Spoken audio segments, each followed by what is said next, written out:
We'll proceed with part 2 of An Uncertain Future, the My BokuAkaKuroKen Omega Haikyuu. I hope you will like it. Let's go.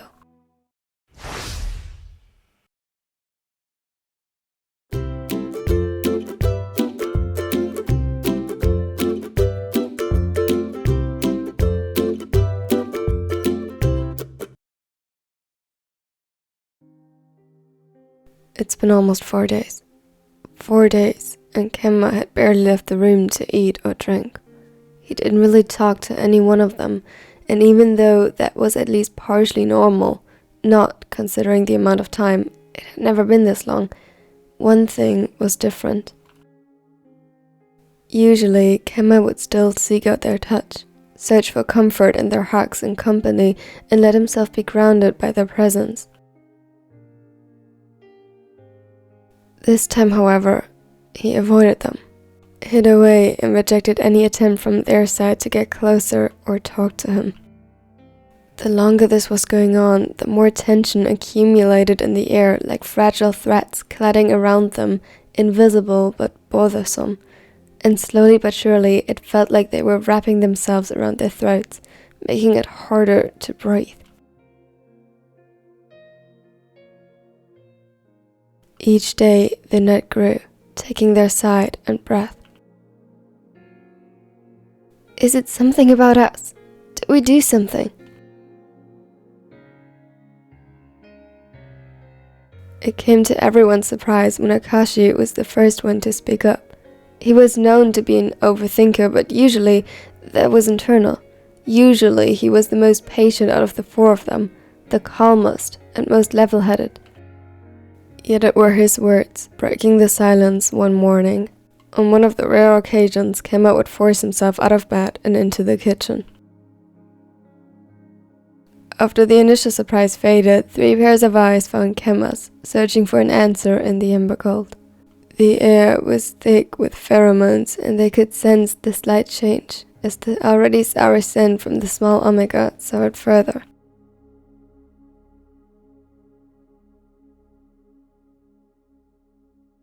A hint of spicy anger mixed with it as well, but it was faint compared to the overwhelming distress that had all of them on edge these past days.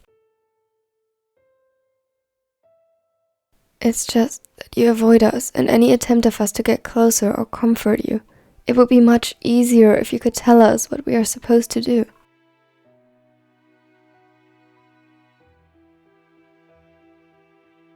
Kenma lowered his head, deliberately letting his hair fall between them and his face.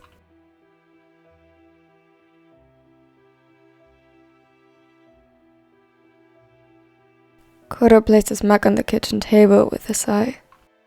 Kenma, Keiji is right. If you need space, we'll respect that, but you'll have to communicate with us.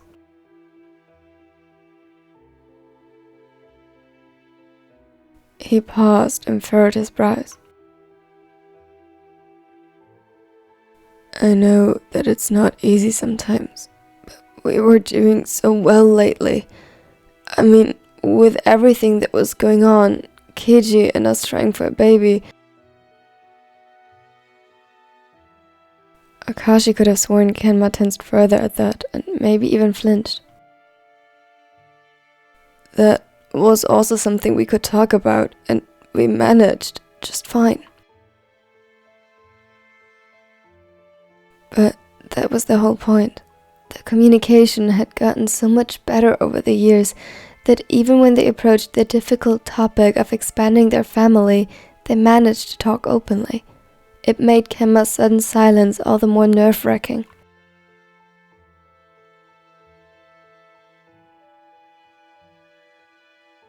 Ken? Bokuto approached him from the side and reached out a hand, offering comfort, but stopped mid-movement when Kenma backed away.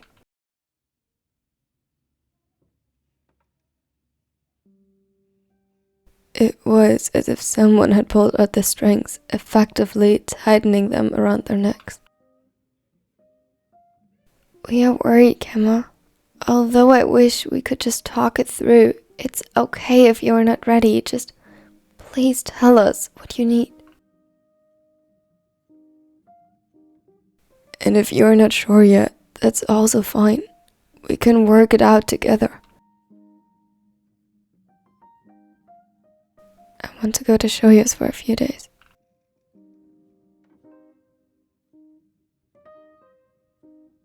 His words weighed almost heavier than the quickly soaring pheromones in the air. The strings snapped. But, Kenma. Bokuto looked at him incredulously. A whine built up at the back of his throat, and he could feel his instincts taking over. His omega was hurt. He was hurt, and Bokuto was supposed to just let him go. It came as a shock to all three of them. In short, this wasn't what they had in mind when they said that they would give him space. He rejected them. Their mate rejected them.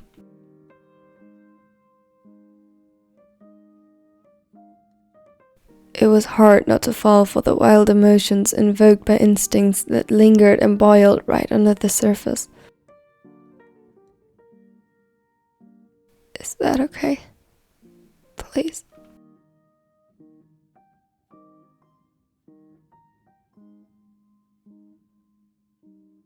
He still didn't dare look up at them, eyes glued to the ground. Kenma, why? Is it really that bad? Is it us? Kuro looked at him with pleading eyes, praying for an answer, but nothing. Kenma, if there's something we did wrong, you need to tell us.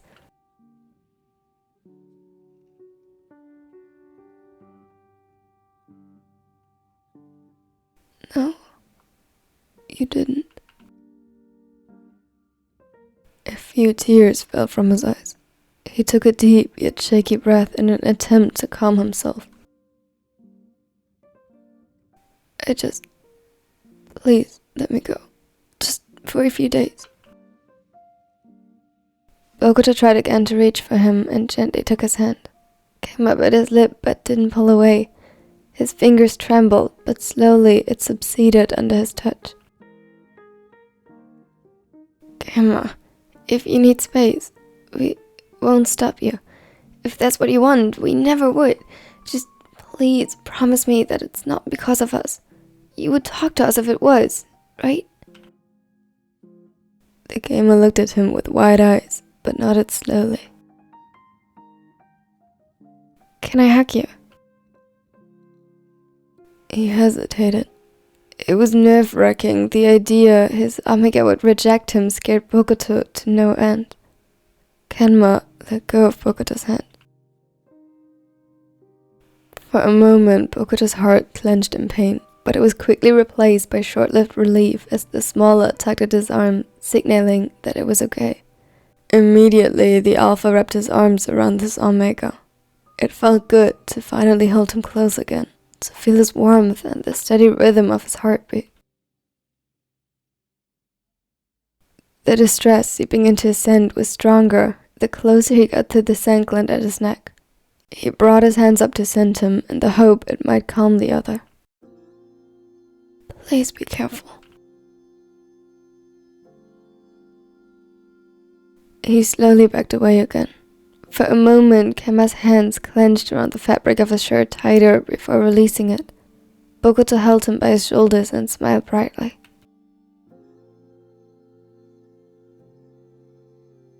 It's okay. You will be okay. He placed a tender kiss on the Omega's hair.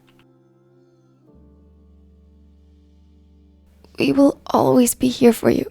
And if you need space, then that's okay. We are worried, but we can wait until you're ready to tell us whatever it is that made you so upset. He's right. I don't want to see you leave, but if that's what you need, I'll support you. Akashi reached for Kuro's hand, which began to shiver at his words. He looked at him and squeezed his hand reassuringly. It was hard for the Alpha since their instinct to protect was naturally stronger.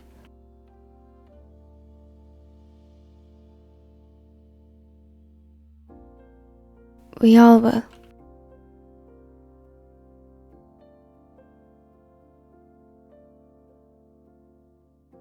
Kenma's breathing hitched. Thank you. I promise I love you and I trust you. He lowered his head, biting his teeth together. We know. Akashi got up and rubbed his hands over his sweatshirt while he walked over to Kenma. Here, take this with you. Bokuto will give you apple pie and Kuro his jacket. Then you have something with each of our scents.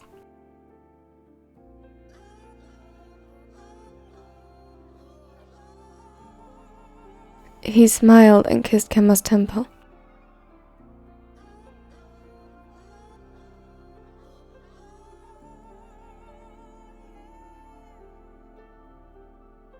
We'll get through this.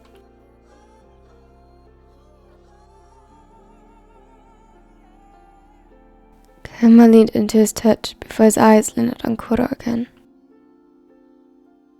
Tetsu. We'll bring you there. Should I call them? Kenma looked down guiltily. He worried his bottom lip between his teeth and avoided eye contact. I already did.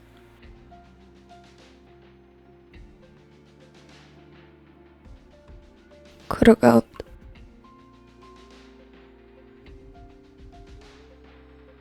Okay, just promise me that you will come back.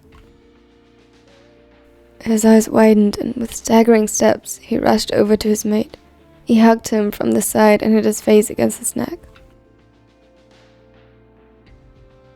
Of course. Kuro smiled sadly and put his arms around the smaller.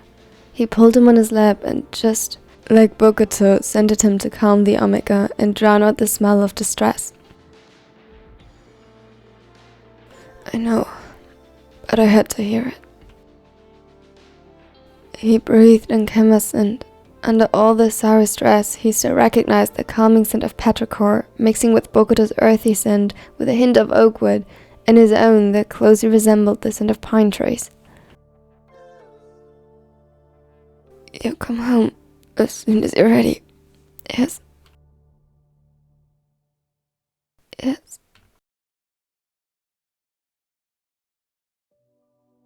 Kuro nodded slowly and released the omega from his arms. Take care, and maybe call us, just so that we know you are okay. He took his face in his hands and tenderly caressed his cheek, placing his forehead against his. I love you. I love you too. The honesty of his words, confirmed by his feelings transferred through the bond, reassured them, though it didn't make letting go any easier.